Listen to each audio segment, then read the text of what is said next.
Welcome, my name is Alden Reed and you are watching Arcane Tablets. Thank you for joining me. Today we are going to continue introducing each of the 12 color tribes individually. As you can see, our journey now brings us to Northern Europe, the homeland of the Violet color tribe. If you are not familiar with color tribes, I have a few videos up on my various channels and platforms which can provide you with some important introductory material.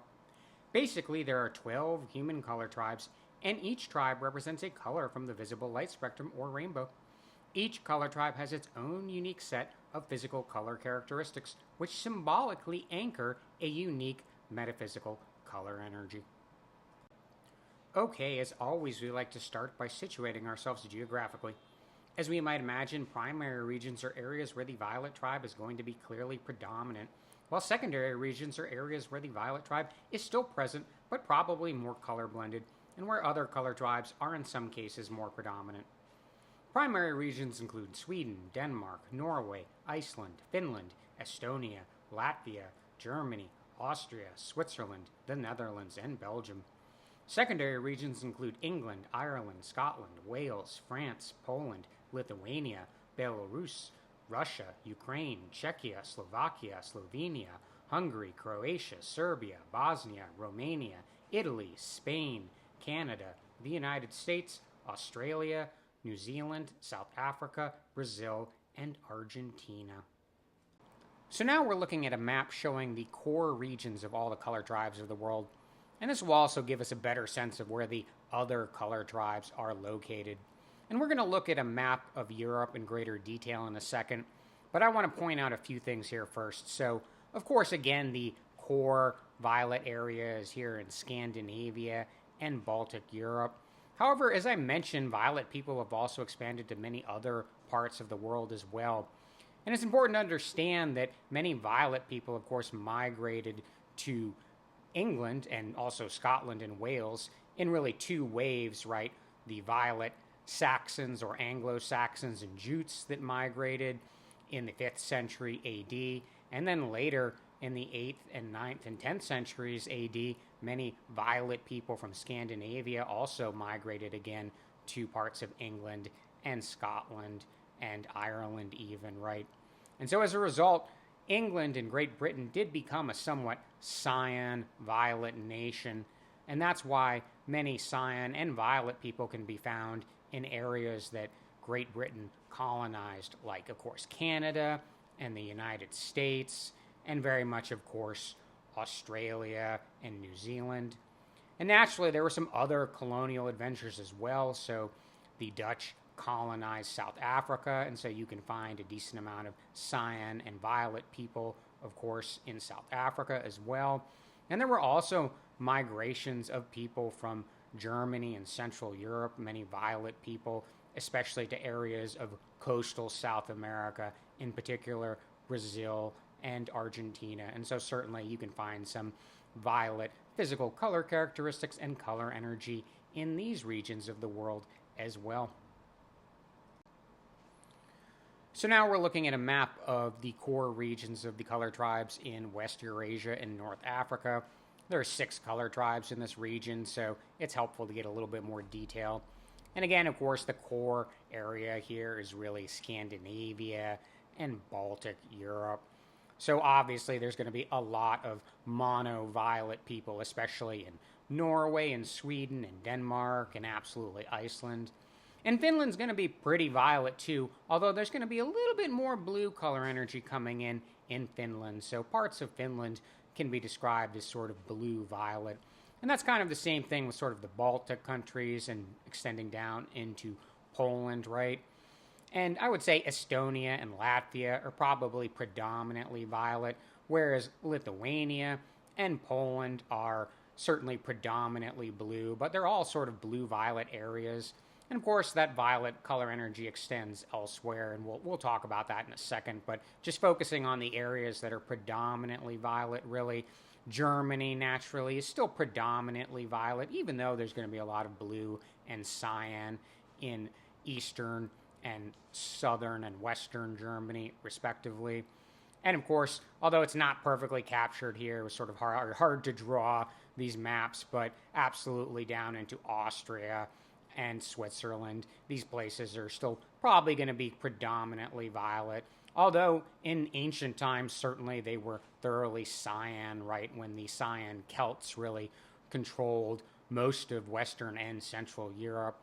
And naturally, also the Slavic blue expansion brought a lot of blue people into Central Europe and into Czechia and even parts of Austria as well.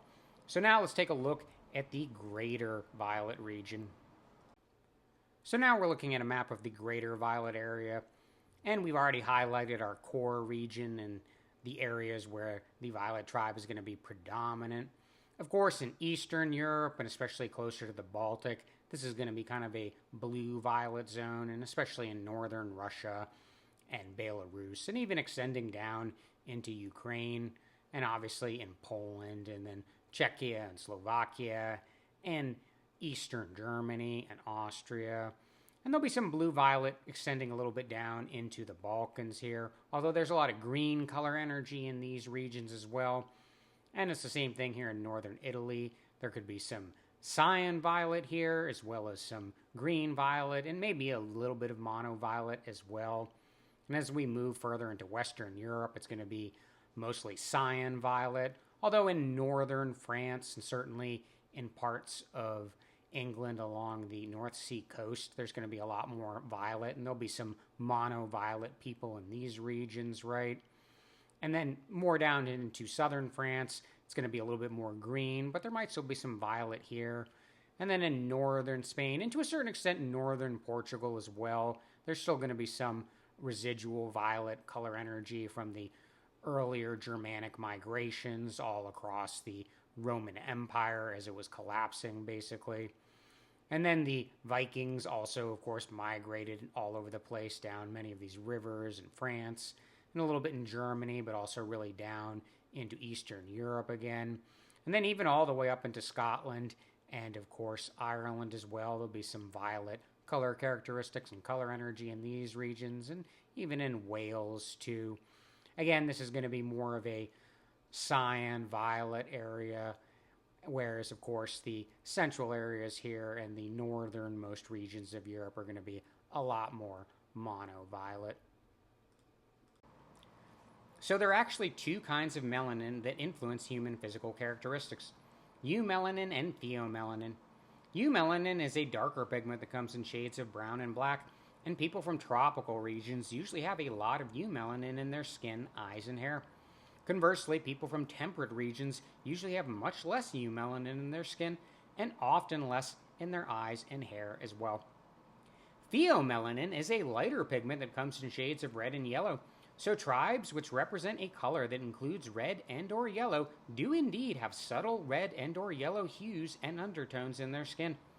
The key point here is that there is no blue pheomelanin, and as a result, tribes that represent a color that includes blue don't have skin colors with similar subtle blue hues or undertones.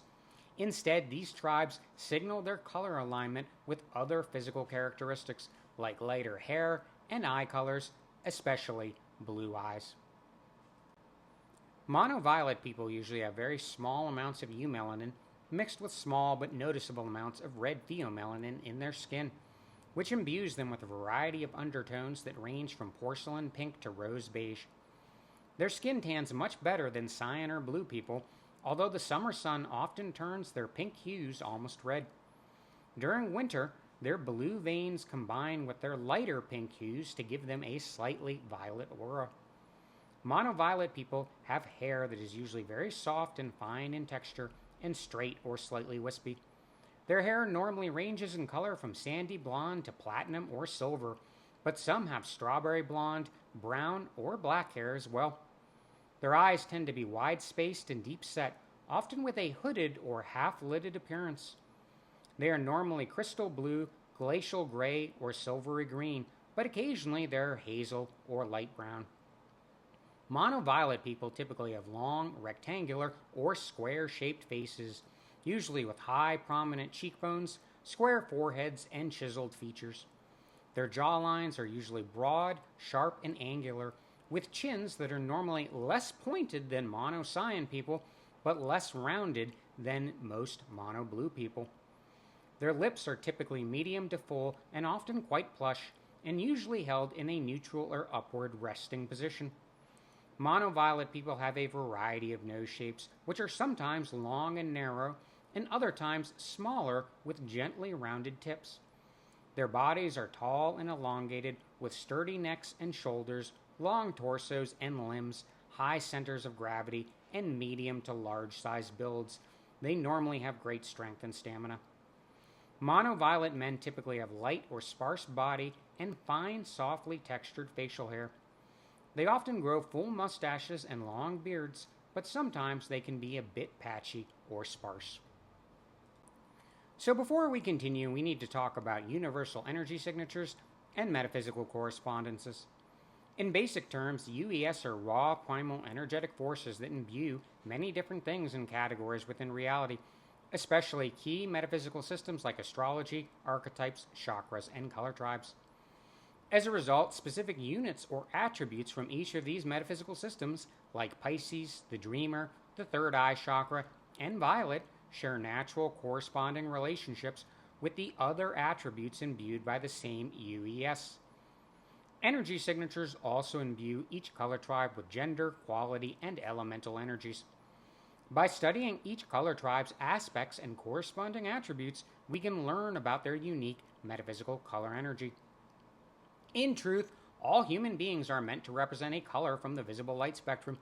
Using these color terms helps us more accurately describe human appearances, but they also help us understand each tribe's metaphysical color energy as well.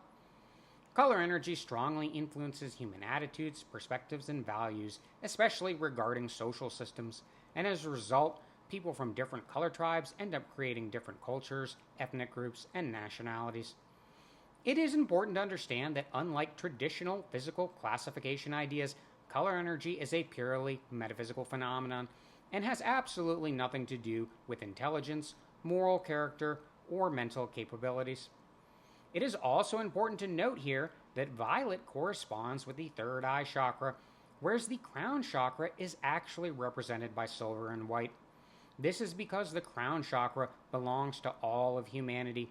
Indeed, the metaphysical symbolism of growing silver and white hair as we age is that we are being crowned by divine masculine and divine feminine energy. So although each of these metaphysical systems are imbued by the same set of primal universal energy signatures, each of them has a primary sphere of influence where they tend to be more predominant. Astrology primarily influences our core personality, basic approach towards life, and fundamental sense of individual being. It governs our inner or emotional lives and core personal relationships with family, friends, lovers, and co-workers. It is the most complex of the spiritual sciences and the most attuned to who we are as multifaceted individual beings. Color energy primarily influences our cultural values, our attitudes towards governance, and the formation of social systems. It also gives people a specific color comportment or way of carrying and conducting themselves in public. Naturally, color-blended people have a more diverse, color-blended color energy. Archetypes primarily influence our professional life or the main reason, purpose, or goal behind our current incarnation. Primary archetypes define our core profession or purpose, while secondary archetypes modulate this primary energy. In essence, primary and secondary archetypes combine to make 144 unique sub-archetypes. To be clear, these spheres of influence are not mutually exclusive, and to a certain extent, these UES-imbued metaphysical attributes are layered on top of each other and do create a cumulative stacking effect. Nevertheless, each system does tend to predominate in these different spheres. So now let's go over the Violet Tribe's aspects and corresponding metaphysical attributes to help us get a better idea of what Violet color energy is like. The Violet Tribe is a feminine, mutable water tribe, and they are aligned with the third eye chakra, the astrological sign Pisces, and the number 12. They're also aligned with the Dreamer archetype, which is very similar to the archetypal energy of the Godmother, the Seer, the Crone, and the Philosopher. The core essence of these archetypes is imagination. Monoviolet color features are thoroughly saturated with metaphysical violet color energy. Their bodies and physique perfectly symbolize Violet's feminine, mutable, and water aspects, while also naturally synchronizing with Violet's corresponding attributes, Pisces, the dreamer, and the third eye chakra.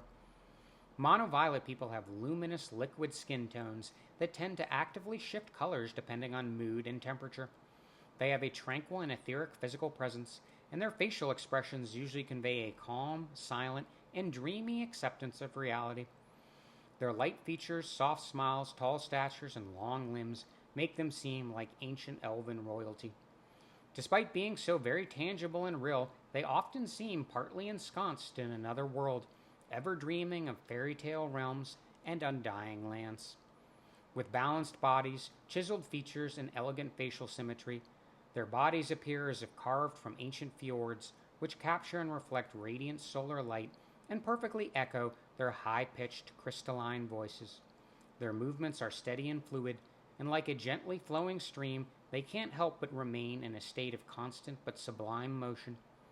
Their gaze is usually timeless, pure, and blissful, but occasionally quite melancholy and even haunted. Indeed, their shifting and mutable appearance and demeanor reveals the truth that they are both ever present and never here. Lost in the sky, and yet also rooted in the earth, like two fishes circling each other, they are both joyful and sad. Existing somewhere between this world and the next, they carry the burden of knowing the truth that we are forever trapped in ephemeral cycles of life and death. The Violet tribe was the 12th and last color tribe to fully congeal, right around the beginning of the age of Pisces in 148 BC.